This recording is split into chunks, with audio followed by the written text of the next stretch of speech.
Unlocking the right mindset is the key to success. But there's a common misconception that the solution is to simply stay open-minded, optimistic, or positive. But it's not always that straightforward. Yes, these are all great traits to have, but aren't actually enough to help you achieve your goals. So the question is, what is this mindset and how do you unlock it? Well, it turns out that science has an answer. But it's not just science, because we'll be diving into the mindset of self-made billionaire Elon Musk, revealing 3 lessons on how you can adopt the same mindset to awaken your true potential and finally start chasing your dreams. But before we dive into that, it's important to understand what a mindset actually is, because without this knowledge, you won't be able to take advantage of it. Most people think mindset is all about how you feel, either good or bad, and whether you believe in something or not. But the problem with this perception is that it makes it seem like you were born this way, and therefore have no control over it, which is far from the truth. According to science, a mindset is a tool that helps you organize information. Everything you see, hear, and feel is a result of your brain choosing which information to listen to and which one to ignore. But what's interesting is you can directly influence the type of information that your brain processes, making it possible to obtain any mindset that you desire. So with that being said, what makes a good mindset? To answer that, let's go back to your childhood where it all started. There are 2 types of feedback, and depending on which one you received as a child, your mindset will have developed in a certain way. The first one is based on your identity, or in other words, your natural talents. This is when you receive feedback such as, "You're so good, you were born for this, you're just naturally smart," or "You don't have the talent, you're not smart enough for this." When you receive feedback that's based on your natural talent, it doesn't matter whether it's good or bad, because they both have a negative impact on your performance. This is because when you run into a problem, you instinctively tell yourself that when you're naturally good at something, you don't need to try as hard to get the same result. And on the other hand, when you're bad at something, you think you don't have the talent, so you tend to give up before even trying. So if any of those sound familiar to you, then according to science, you have a fixed mindset. But that's not the problem, because remember, a mindset is just a tool that helps you organize information. So what's important is, how do you change it? Which leads us into the second type of feedback, and also the key to unlocking the mindset of a billionaire, effort-based feedback. You might be familiar with phrases like, "Your hard work really paid off. I'm proud of how much effort you put. Keep up the hard work and you will eventually succeed."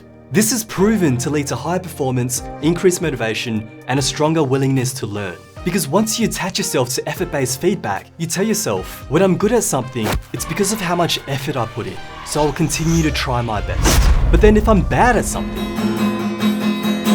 it's because I haven't put in as much effort as I could have. So in both these scenarios, we have 2 positive outcomes that increase our performance. That's because we know the result is tied to the effort we put in and not natural talent. This is known as a growth mindset, the foundation of success for all billionaires. But in order for it to be useful to you, it takes continuous learning and practice. That's why we'll be diving into the mindset of self-made billionaire Elon Musk, revealing the top 3 lessons that you can apply to your own life, starting now. Born in 1971, Elon's early childhood was far from perfect, living in an abusive household. Very violent. It was not a happy childhood. Getting bullied at school. I faced many times. I almost got beaten to death once. And even denied support for his future. He didn't want to buy a computer and refused to use computers and said they would never amount to anything. But despite this traumatic childhood, at the age of 12, he still learned how to code, created a video game, and sold it for a profit of $500. Now you might be thinking that he's just a natural genius, but it doesn't change the fact that he ignored all the negative things around him and still managed to learn a new skill. This is one of the key principles to unlocking a growth mindset, recognizing that your abilities are not fixed. It doesn't matter if you have natural talent or not, because this way of thinking will only limit your own growth. But as you grow, so do your challenges. And that leaves you vulnerable to something we all fear. But if you don't overcome this, you will never find success. Anything which is significantly innovative is going to come with a significant risk of failure. And that is the fear of failure. In 1995, Elon started his first IT company, Zip2, which later sold for $300 million. But this came from 4 grueling years of failure. I didn't have any money. In fact, I had negative money. In the early years, investors had no interest in funding his idea. In fact, a lot of venture capitalists we met at the time didn't even know what the internet was. He experienced significant financial struggles, which left him sleeping on the couch of a rented office and showering at a local gym. But despite all the struggles, Zip2 sold for $300 million, with Elon earning his $22 million share. This is thanks to his unique perspective on failure. Failure must be an option. If failure is not an option, it's going to result in extremely conservative choices, and you may get something even worse than lack of innovation. Things may go backwards.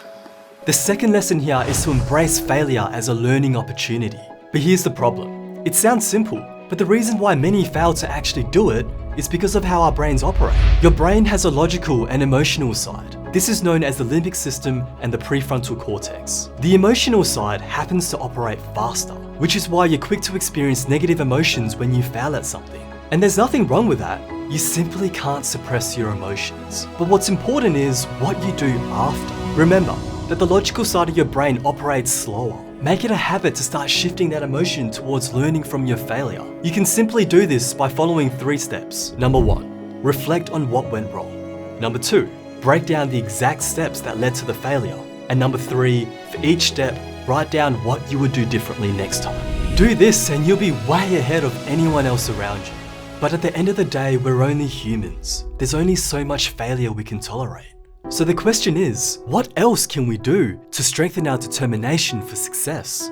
In 2003, Elon poured $6 million into starting Tesla. It took him 5 years to release the first electric car to the market, but 2008 had other plans for The it. worst day on Wall Street since the crash of 1987. Down almost 20%. Almost everything there completely wiped out, and the Nasdaq. Tesla almost went bankrupt. We closed our financing round 6 p.m. Christmas Eve 2008. It was the last hour of the last day that it was possible. We would have gone bankrupt 2 days after Christmas otherwise. But despite all the risk, he still chose to pour everything into saving his company. So I had to invest the last money that I had in the company. You staked your fortune, didn't you?